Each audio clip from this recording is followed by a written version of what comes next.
Assalamualaikum warahmatullahi wabarakatuh. Perkenalkan, nama saya Noval Gunar Putra. Di sini saya akan memberikan penjelasan PowerPoint mengenai multiprosesor dan multicore. Sebelumnya perkenalkan, anggota kelompok 7 yang pertama ada Muhammad Miftahul Falah, ada Rafifah Ayu Wulandari, Muhammad Rian Pinastika, Daniel Gofri Manurung, dan terakhir saya, Noval Gunar Putra. Multiprosesor merupakan sistem yang terdapat dua atau lebih prosesor dalam sistem komputernya. Dan dalam sistem multiprosesor ini, tiap-tiap prosesornya berbagi memori dan sumber daya, seperti pada contoh di gambar. 3. Prosesor berbagi dan menggunakan bus memori dan input-input device yang sama. Multiprosesor memungkinkan eksekusinya tugas-tugas secara paralel, eksekusi banyak proses di saat yang sama. Oleh karena itu, multiprosesor sistem juga kerap disebut sebagai parallel system. Nah, ini gambarnya. Multiprosesor merupakan sistem yang memiliki dua atau lebih prosesor dalam sistem komputernya. Ada memori dan sumber daya lainnya dibagi di antara prosesor, eksekusi tugas-tugas secara paralel, sistem yang kokoh, karena setiap prosesor berdiri secara independen, dan terakhir kuat prosesor itu dapat mengeksekusi 4 proses sekaligus, dan oktaprosesor dapat mengeksekusi 8 proses sekaligus. Penjelasan tambahannya, untuk sistem multiprosesor ini bersifat kokoh karena tiap-tiap prosesor berdiri secara independen. Artinya, jika salah satu prosesor mengalami kegagalan, prosesor lainnya tetap akan berfungsi. Lalu seperti yang tadi disebutkan, multiprosesor sistem dapat mengeksekusi lebih dari satu proses di saat yang sama. Contoh perbandingannya, satu quad prosesor dapat mengeksekusi 4 proses sekaligus, dan oktaprosesor dapat mengeksekusi 8 proses sekaligus.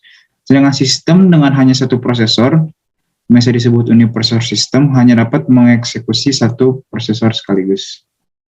Sekian dari saya, selanjutnya akan dilanjutkan oleh teman saya. Assalamualaikum warahmatullahi wabarakatuh. Perkenalkan, nama saya Daniel Gofri Manurung, dan sekarang saya akan mencoba untuk menjelaskan mengenai tipe-tipe sistem multiprosesor. Baik, secara umum, tipe-tipe multiprosesor itu dapat dibagi menjadi dua ya.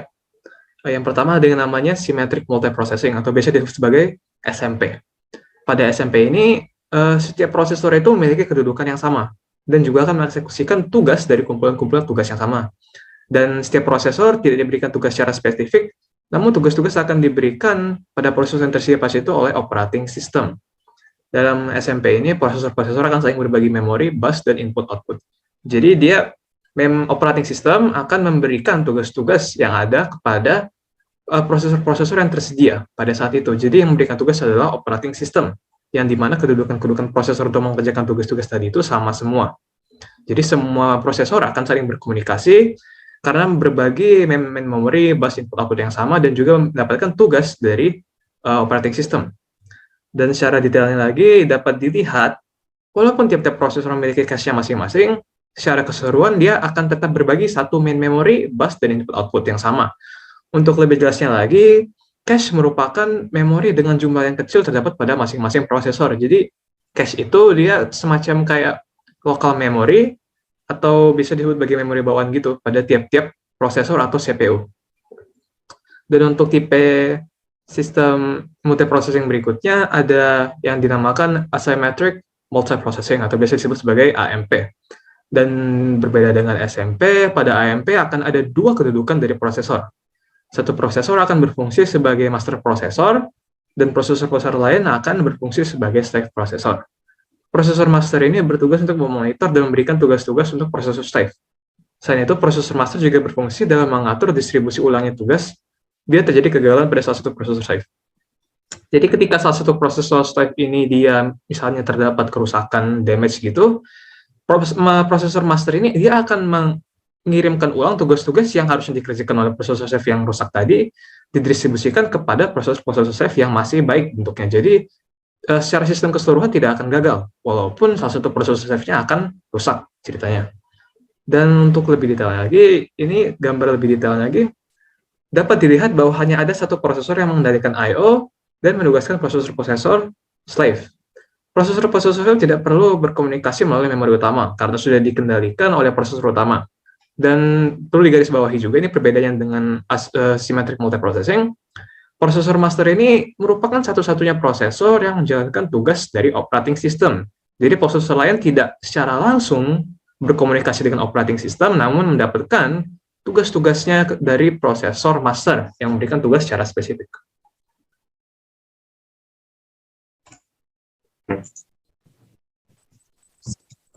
Ya, berikutnya itu mengenai keuntungan dari multiprosesor sistem. Yang pertama yaitu throughput akan meningkat karena ada lebih dari satu prosesor yang bekerja di saat yang bersamaan. Itu sendiri merupakan beberapa banyaknya tugas yang diproses atau dikerjakan pada saat. Itu yang berikutnya. Lalu keuntungan berikutnya adalah kokoh. Kenapa kokoh? Karena kegagalan pada satu prosesor tidak akan mempengaruhi prosesor yang lainnya.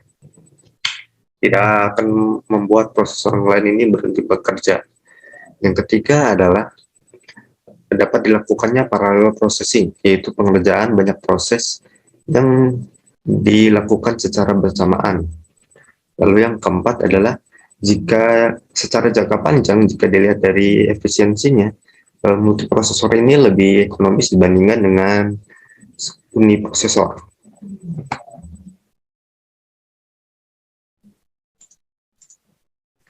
Lalu kerugian dari multiprosesor sistem yang pertama ya, tentu saja multiprosesor sistem ini lebih mahal daripada single prosesor per unitnya. Lalu yang kedua adalah arsitektur multiprosesor ini sedikit lebih kompleks jika dibandingkan uniprosesor. Dan yang terakhir adalah multiprosesor ini membutuhkan main memory yang besar untuk menangani banyaknya prosesor yang ada pada sistem. Saya Rafifah Ayulandari akan melanjutkan penjelasan dari yang sebelumnya. Selanjutnya yaitu ada multicore yang memiliki definisi yaitu prosesor memiliki lebih dari satu core. Berbeda dengan unicore prosesor yang hanya memiliki satu core. Tiap-tiap core ini akan mengeksekusi instruksi secara terpisah di saat yang sama. Banyaknya core yang mengeksekusi instruksi ini akan meningkatkan kecepatan keseluruhan dalam eksekusi program di sistem. Multicore mendukung multithreading dan parallel computing. Apa itu multithreading dan parallel computing? Secara sederhananya, multithreading merupakan fitur pengeksekusian dua atau lebih instruksi dieksekusi secara independen dengan menggunakan sumber daya yang sama.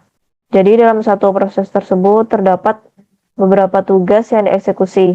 Lalu parallel computing merupakan pemrosesan di mana banyak prosesor atau core bekerja untuk melakukan satu tugas atau lebih tugas dengan cepat.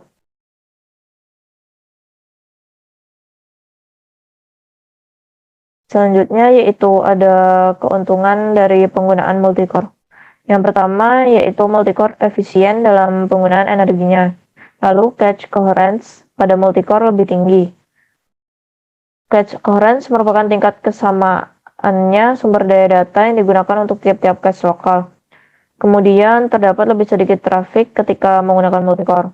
Ini karena core-core diletakkan pada satu chip yang sama sehingga data travel hanya membutuhkan waktu yang sedikit. Selanjutnya yaitu ada kerugian dari penggunaan multicore. Multicore sendiri lebih mahal dibandingkan dengan unicore prosesor. Lalu efisiensinya tidak berkali lipatkan untuk N jumlah core prosesornya. Selanjutnya yaitu sebelumnya, jadi untuk 2 core prosesor, secara realnya tidaklah 2 kali lebih efisien daripada 2 unicore prosesor. Kerugian lainnya yaitu multicore prosesor cepat menguras baterai dan sistemnya lebih cenderung mudah panas daripada unicore prosesor.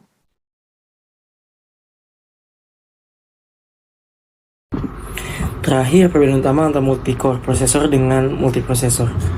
Kalau multicore dari definisinya merupakan satu buah prosesor dengan 2 atau lebih core yang digunakan untuk membaca dan mengeksekusi instruksi program. Sedangkan multiprosesor merupakan sistem dengan 2 atau lebih prosesor yang memungkinkan untuk eksekusinya banyak program. Selanjutnya, multicore dapat mengeksekusi satu program lebih cepat. Sedangkan multiprosesor lebih cepat mengeksekusi banyak program. Di situ kelihatan perbedaannya. Lalu multi-core processor memiliki lebih sedikit traffic, sedangkan multiprosesor memiliki lebih banyak trafficnya. Ini sebenarnya dikarenakan letak semua core pada multi-core berada pada chip yang sama, sedangkan multiprosesor merupakan banyak prosesor yang terpisah, sehingga travel data pada multi-core lebih cepat. Dan yang terakhir, multi-core itu cenderung lebih mahal daripada multiprosesor. Terima kasih.